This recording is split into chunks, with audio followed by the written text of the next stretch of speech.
In my previous life, my sister swapped her son with my child.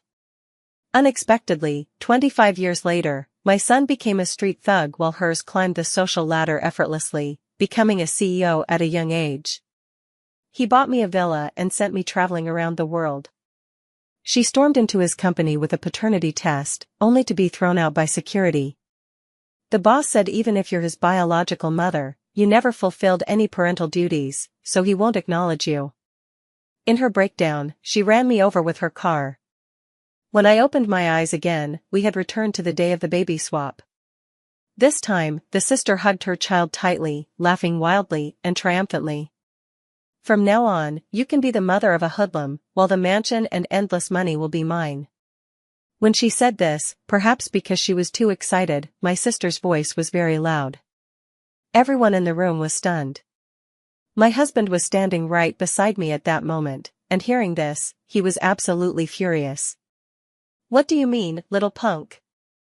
Who are you cursing?" As for me, I looked at the soft, delicate child in my arms, my mind in a daze. I had actually been reborn on the very day my sister swapped our children. In my previous life, my sister, greedy for the millions my husband and I had, secretly switched our two sons. She had it all figured out.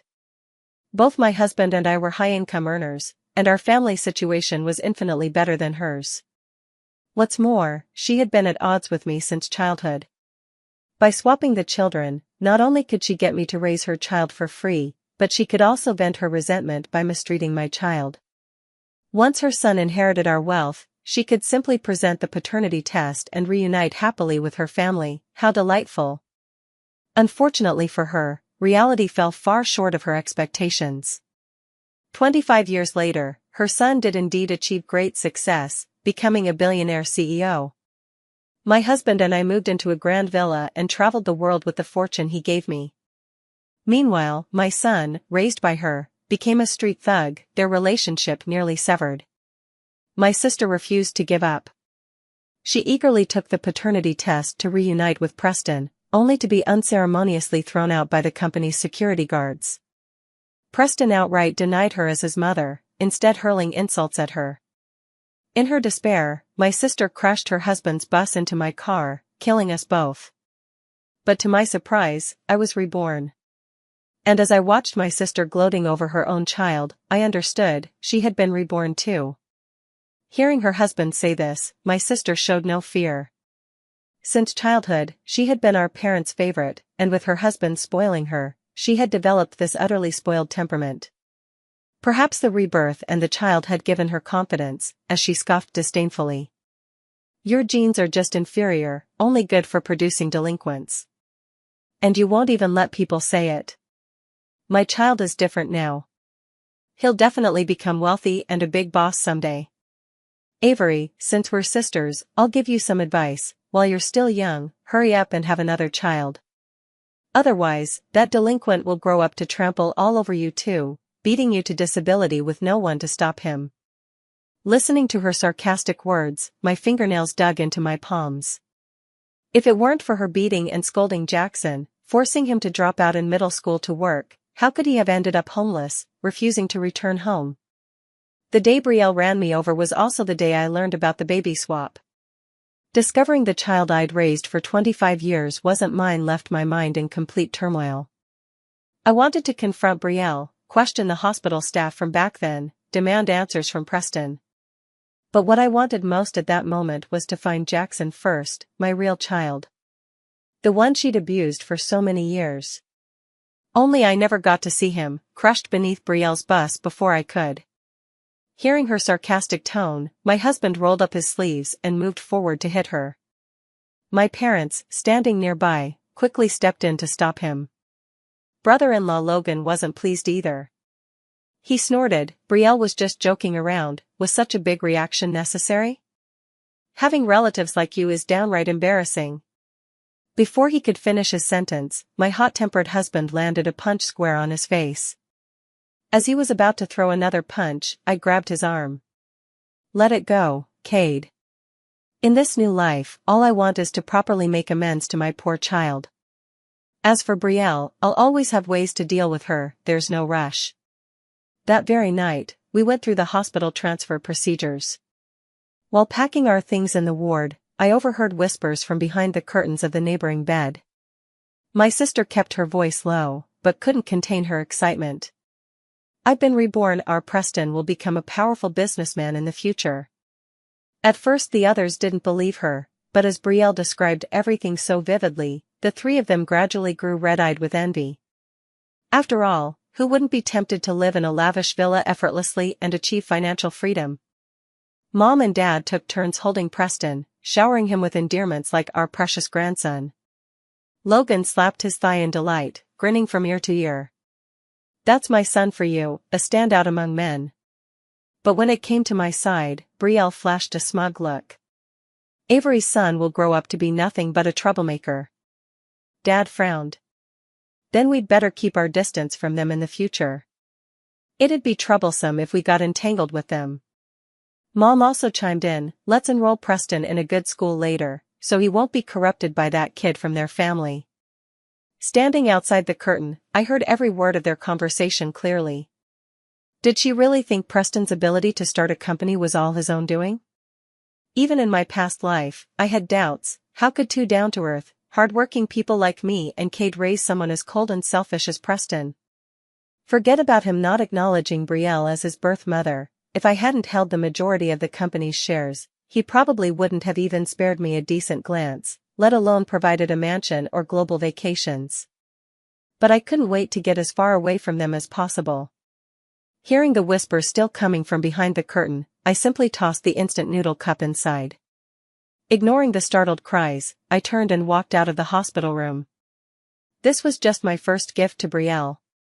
With my previous work experience, I'd been thriving at the company these past few years, with promotions coming one after another. Outside of work, I devoted all my time to being with Jackson. In my past life, under the oppression and abuse from Brielle and her family, Jackson had started smoking and drinking at a young age, getting into fights at school. Brielle never reflected on her own flaws, cursing Jackson as worthless scum who couldn't be helped up even with support.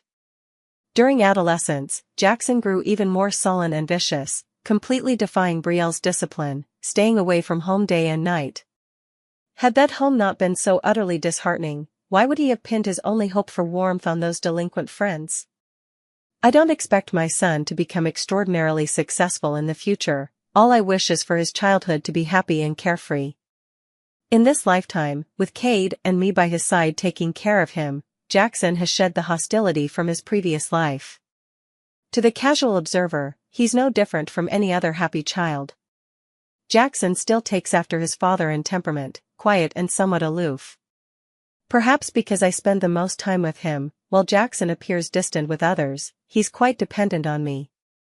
He frequently tugs at me to accompany him outside to play, or clings to me asking for help with his studies. This weekend, as usual, I took him to the mall to buy clothes. But as he looked at his reflection in the mirror, he suddenly raised his head and asked me, "Mom, I don't know why, but I always feel like this happy life now seems too good to be true. Last night I dreamed that you and Dad were gone." A woman tied me to a chair and hit me. When I bit her, she slapped me. Even though it was just a dream, it felt strangely real, as if I had actually experienced it before. His round eyes widened in confusion. I gently patted his head and spoke soothing words to comfort him. "If it was just a dream, then it's all over now. Next time you have a nightmare, come find your dad or me, don't keep it bottled up inside." Still a child at heart, Jackson nodded and held up his new clothes, his smile returning. But just as he went into the fitting room to change, I caught sight of someone through the racks of clothing. It was Preston. In his previous life, Preston lived with me and my husband in wealth and luxury, enjoying a life of comfort from childhood. This lifetime, he's with Brielle's family. Though their living standards are far less affluent than before, judging by his attire, he hasn't been neglected. He held Logan's hand, but the person by his side wasn't my sister Brielle. Instead, it was another woman, younger and more beautiful. They walked over laughing and chatting, looking like a picture-perfect family of three. Through a rack of clothes, his still childish voice carried clearly to my ears. Teacher Chloe, my dad is so handsome and gentle, and he really likes you. Will you be my mommy? I promise I'll be good from now on. The pretty girl was clearly amused by his words and asked in return, what about your mom then? Preston paused for a moment. My mom is ugly and mean. She forces me to study every day. She's nowhere near as nice as you, sister. Logan stood a few meters away playing with his phone, seemingly oblivious, though he occasionally glanced up at them with a smile in his eyes. Not at all bothered by his son speaking ill of his wife like this. And I'm afraid at this very moment, my dear sister is still foolishly preparing dinner at home for these two ungrateful father and son. Seeing Preston like this didn't surprise me in the slightest. Because in my previous life, he'd done the exact same thing. Kate opened a boxing club in the city, where he hired several young girls as secretaries. In my past life, those young girls had Preston wrapped around their little fingers with just a few sweet words, making him completely forget himself. Not only did he come home and beat and scold me, but he also publicly humiliated me on the street, saying I was old and faded, and that he wanted a beautiful woman to be the mother. This lifetime, even after switching families, Preston remained just as heartless and ungrateful. And Logan, it seemed, was also half-hearted, unable to resist temptation. I averted my gaze but secretly took out my phone to snap photos of Logan and that young girl getting intimate. As Jackson emerged from the fitting room and I was about to take his hand to leave, I unexpectedly heard a sharp scream. I'll beat you to death, you homewrecker. My sister appeared in my sight, disheveled and stumbling. After so long apart, she had completely lost the exquisite sophistication of her previous life, looking utterly exhausted and dowdy, as if she'd aged a full decade. I'd heard long ago that to groom Preston into a business tycoon as quickly as possible, she'd quit her job, this woman who'd never lifted a finger for housework her entire life, and devoted herself entirely to catering to Preston's needs. No wonder Logan and Preston wore head-to-toe designer labels while she ventured out still draped in an apron, its grease stains and vegetable splatters faintly visible. What a pity, she had placed such high hopes on this son, yet he was actually wishing for a prettier mother instead. Seeing Logan intimately arm in arm with that woman, my sister completely lost it and lunged at them. Instead of going after the cheating scumbag, she grabbed the young girl by the hair, hitting and pulling at her. I'll beat you to death, you seductive vixen. Preston, sensing trouble, quickly dodged to the side and hid behind a rack of clothes. The young girl couldn't dodge in time, her face was now marked with several scratches from her sister's nails, and her hair was thoroughly tousled from the pulling. But she wasn't one to take things lying down either. Seizing her chance, the girl landed several sharp slaps across her sister's face, leaving her momentarily dazed. Their scuffle quickly drew a crowd of onlookers eager for some drama. I stood to the side, quietly speculating who would come out on top. Given that my sister had spent years doing household chores, her stamina should far surpass that of this young girl. Sure enough, after a few rounds, my sister gained the upper hand. But at the critical moment, Logan, who had remained silent all along, suddenly stepped forward, pushed my sister aside, and shielded that girl behind him. What's wrong with you? Teacher Chloe just came to buy some clothes for the child, look at the mess you've made. He cast a disgusted glance at my completely stunned sister and spoke coldly. Look at yourself, acting like a shrew, dressed like this when going out. You've completely embarrassed me. Brielle, if you keep this up, don't force me to divorce you. After saying this, he didn't even glance at his sister, as though being seen with her was embarrassing, and left them all arm in arm with the young, beautiful teacher. Seeing this, Preston wanted to follow, but afraid of being noticed by his sister, he could only reluctantly continue hiding behind the pile of clothes, glaring resentfully at the mother who had ruined his plans. Scolded harshly, my sister stood frozen in place for a long time, the composure she had struggled to maintain completely crumbling. In her moment of breakdown, she caught sight of me. As if all the hatred she had bottled up finally found a target, her voice suddenly rose sharply. Avery, was this your doing? She muttered to herself, I wondered how Logan could possibly be seduced by that fox-like temptress, turns out you're the one behind this. It must be you who poisoned Logan's mind against me behind my back and sabotaged our relationship. That fox-like temptress was your doing too, wasn't it? You just can't stand to see me happy. Still deluding herself at this point. I watched her coldly, my words dripping with sarcasm. Instead of suspecting me, you'd better worry about your precious son.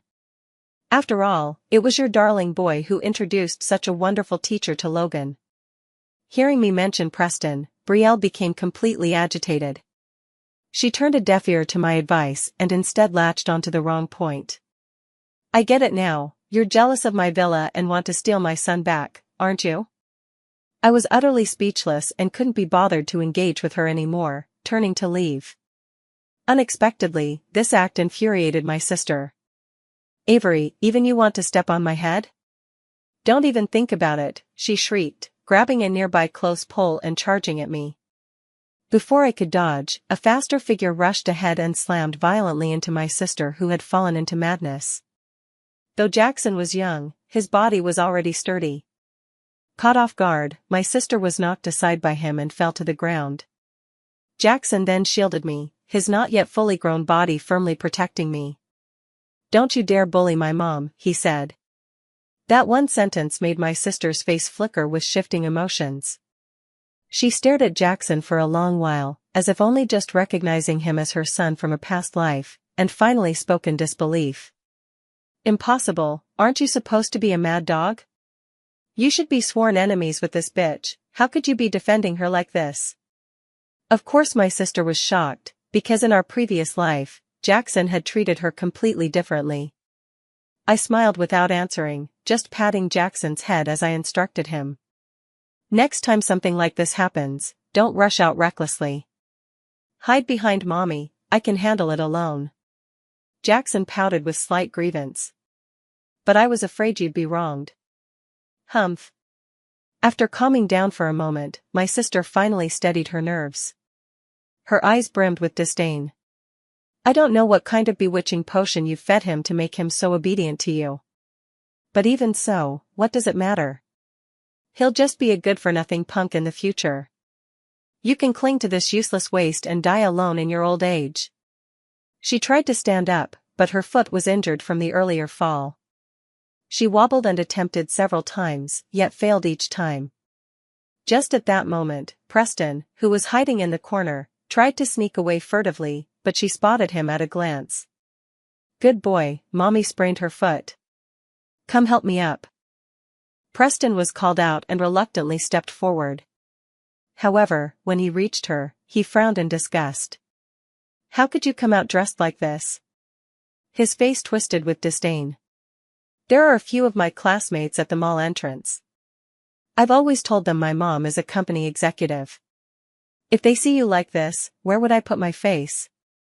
After saying this, Preston didn't care about her mother's injury and ran off in a flash. Although the outcome was satisfying, Jackson still felt gloomy after returning home. She said I'd grow up to be a delinquent, but I'm determined to achieve something great. Otherwise, Mom, you'll be looked down upon by her. I don't want you to be mocked and bullied. Cade patted his shoulder with satisfaction. Talk is cheap. Starting tomorrow, I'll supervise you and double your study intensity. I rolled my eyes at Cade. Don't put too much pressure on the child. That being said, having tutored Jackson before, I had no doubts about his capabilities. Jackson was highly talented and willing to endure hardship. Given time, he might not become the cream of the crop, but he certainly wouldn't do poorly in life. I just didn't want. That night, after finishing my facial routine and preparing to rest, the doorbell suddenly went crazy. The moment I opened the door, a figure flew over and clung to my leg. Mom. Preston's eyes darted around rapidly, his fawning expression completely different from what I'd seen at the mall today. The sudden shift made me frown as I tried to peel him off me. You silly child, why are you calling me Mom randomly? Your mother is Brielle. Preston reacted quickly, immediately saying, Mom, don't you remember? You said that no matter what, I'll always be your precious baby, that I could come to you whenever I felt wronged. Have you forgotten all that? Hearing these words, I froze in place. These were indeed things I'd said not in this lifetime, but in the previous one. I never expected Preston had been reborn too. Seeing me stunned, Preston was inwardly smug. Mom, I came to find you as soon as my memory returned. I couldn't stand staying in that house for another second. It's so much better here. He swaggered past me and sprawled lazily on the expensive sofa, casually picking up the phone lying nearby to play with. Mom, I've been wanting to get a new phone for ages. Can you buy me one? That family was so stingy, they wouldn't even get me a new phone. It's seriously annoying. I'm seriously annoyed too. Did you really think you were still the Preston who could get whatever he wanted? Jackson and Kate emerged in their pajamas, spotting Preston sprawled casually on the seat. They exchanged bewildered glances. What's going on here? Before I could say anything, Preston spoke up first. Dad, don't you remember me? I'm your son Preston. Hearing this, Jackson's face showed hostility. What nonsense are you talking about? These are my parents, not yours.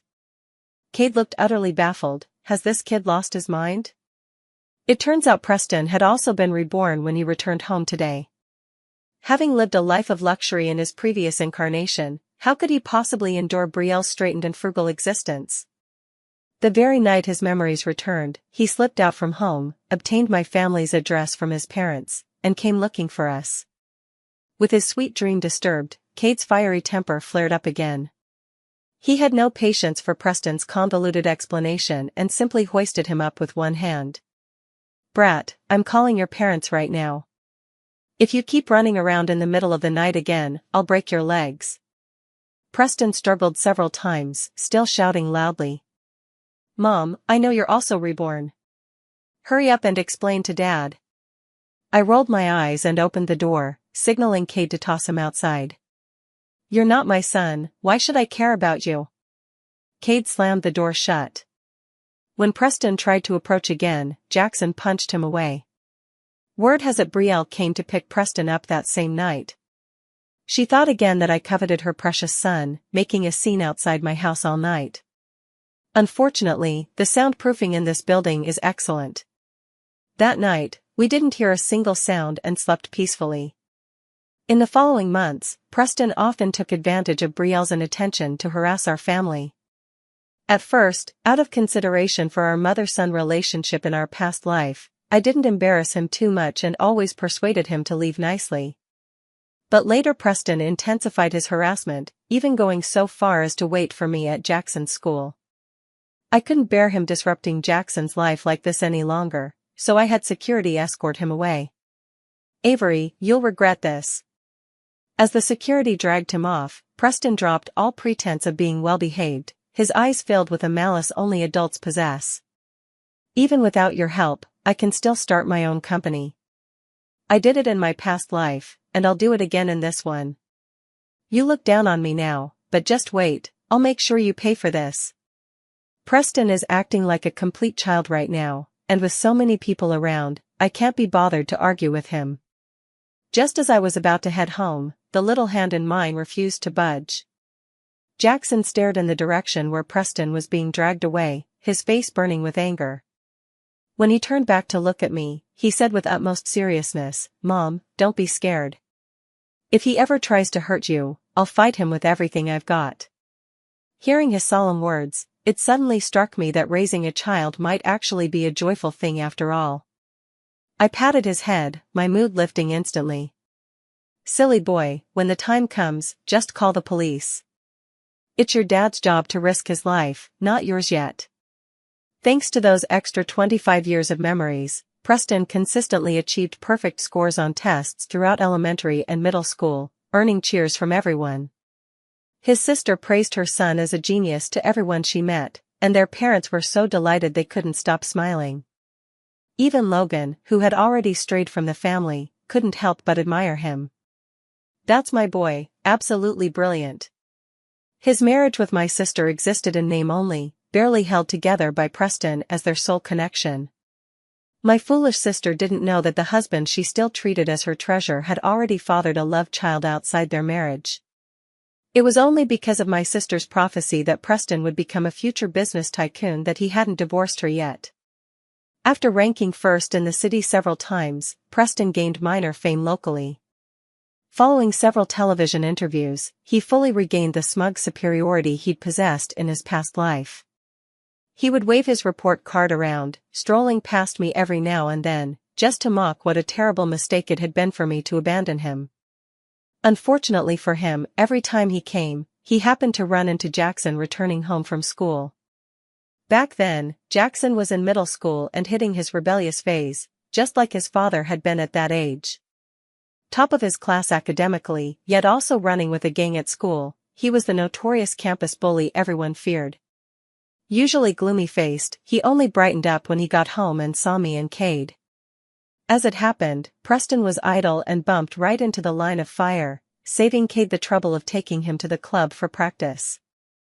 After getting beaten a few times, Preston finally behaved himself. Later, in high school, Preston began struggling with his studies. He had relied entirely on having lived more years than his peers, which was enough to breeze through elementary and middle school material. But when it came to high school knowledge, he started showing his limitations.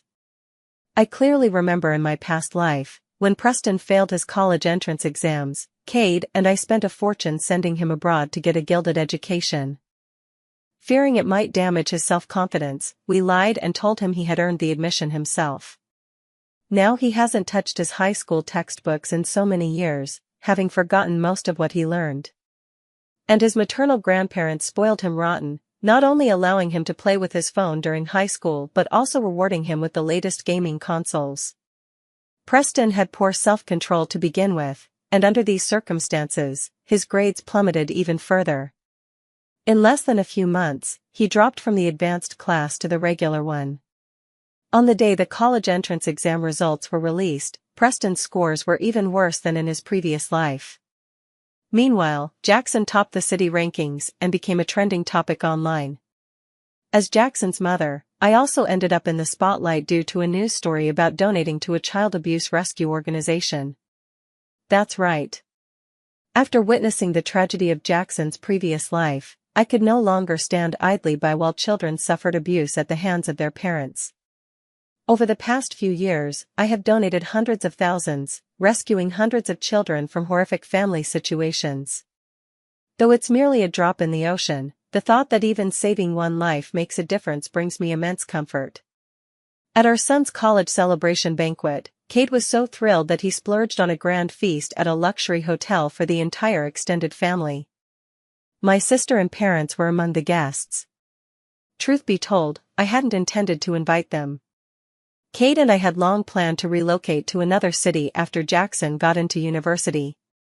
The thought that I might never see them again made me feel it wouldn't be so bad to meet them one last time. My parents, aware of their failure as grandparents all these years, hung their heads in shame while mechanically picking at their food. My in-laws couldn't stop praising Jackson, though their expressions turned puzzled when their gaze shifted toward my sister. "Avery, who's this? We've never seen her before." I smiled. "That's my sister." It's no wonder they made that mistake. My sister had worked herself to the bone over these years, completely exhausting her vitality, aging prematurely beyond her years. Wrinkles covered her entire face, her hair had grayed in large patches, and the exhaustion in her expression couldn't be concealed even with the heaviest makeup. Sitting beside our mother, unless one looked closely, one might easily mistake them for sisters. While they were chatting, I grabbed a glass of wine and wobbled over to my sister. Ever since she'd arrived at the banquet, the resentment on her face had been palpable. Her sullen expression, combined with those tacky clothes of hers, made her look every bit the bitter woman. The fire in her eyes as she glared at me could have burned through steel. "You, a foolish woman? My son's fortune has all been stolen by that bastard son of yours." She raised her hand to slap me, but her arm was easily caught by someone. "Watch your language." Jackson's voice was icy. Several years had passed, and he was no longer that scrawny boy from back then, he had grown into a tall, strong man. Jackson effortlessly restrained his struggling sister with just one hand and pulled her before me. Apologize to my mother, he demanded.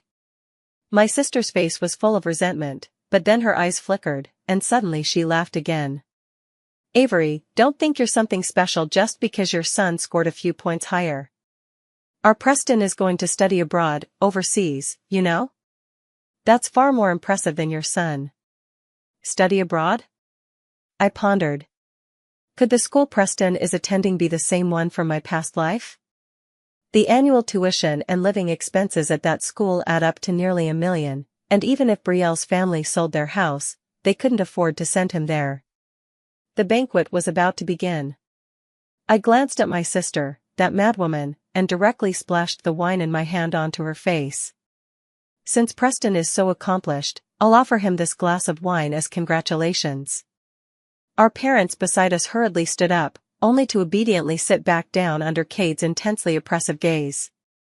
From childhood till now, my sister had never suffered such humiliation at my hands. Her eyes widened in shock, momentarily forgetting to resist. I wiped the wine stains splashed on my hand. What happens to you and your son from now on is none of my concern. But if either of you dares to harass me or my family again, I'll make sure you regret it. The security guards dragged out my shrieking sister.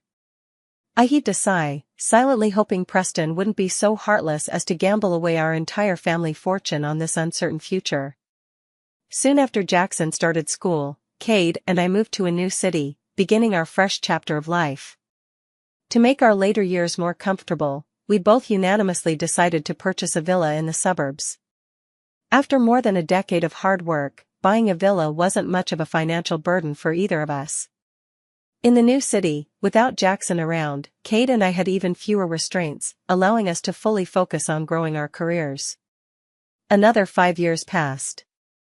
During this time, I rose to the highest position, reaching the pinnacle of my career. Cade retired early and started his leisurely retirement life with a fishing rod in hand. During this time, he and I often thought about paving the way for Jackson in advance, planning a shortcut for him ahead of time. To our delight, unlike Preston in the previous life, Jackson, without our help, founded a studio together with his outstanding peers from university. Through excellent designs and presentations, he and his companions convinced investors from large companies. Not a single penny we had prepared for him was used, as he successfully completed the financing on his own. Cade and I were completely at ease, leisurely planning a trip abroad during our upcoming annual leave while enjoying our time in the large villa. Before leaving, I went to a cleaning company to hire a housekeeper to tidy up the villa, but unexpectedly ran into Brielle, whom I hadn't seen in years. Back then, Preston had stubbornly insisted on going abroad, arrogantly believing he could find a high-paying part-time job while studying overseas. Yet he barely lasted a year before slinking back home with his tail between his legs. In his previous life, he spent lavishly abroad and never had to worry about finances, thanks to the connections Cade and I had arranged for him. In this life, left alone and destitute, unable to find a satisfactory part-time job, he quickly found himself strapped for cash. Preston, who failed to earn a degree abroad, returned home and attempted to start a business. But when he actually began, he collapsed under the pressure. After all, in his past life, Cade and I had handled everything for him. Preston simply reaped the benefits, completely unaware of how crucial the initial struggle truly was. Later, he flailed about like a headless fly, ultimately failing in his investments, not only wiping out Brielle's savings accumulated over more than a decade but also accumulating millions in debt. Brielle was forced to sell their house and even pressured her parents into selling their retirement home to scrape together enough money to pay off Preston's debts. Meanwhile, Logan had already prepared divorce papers for Brielle. The moment Preston fell into debt, he swiftly divorced her and ran off with his mistress. After his failed business venture, Preston was utterly devastated. He holed up at home, completely becoming a useless wreck. Brielle not only had to find a way to support herself, but also her good-for-nothing son. But she had been out of the workforce for too long and had long since lost touch with society, only able to take on the most grueling and exhausting manual labor. She worked multiple jobs a week, toiling day and night, yet still couldn't earn Preston's understanding. Preston stayed at home all day, finding only fleeting satisfaction in video games and the internet. Even so, he was still full of complaints. "If it weren't for you, I would have been the company president by now. You don't even deserve to be called my mother, someone like Avery should be my mom. You're so useless, barely making enough money to cover my takeout orders." The young man in his 20s would frequently hit and verbally abuse Brielle, never treating her as his actual mother. Seeing me waiting for the manager in the lounge wearing casual yet elegant clothes, she completely lost it.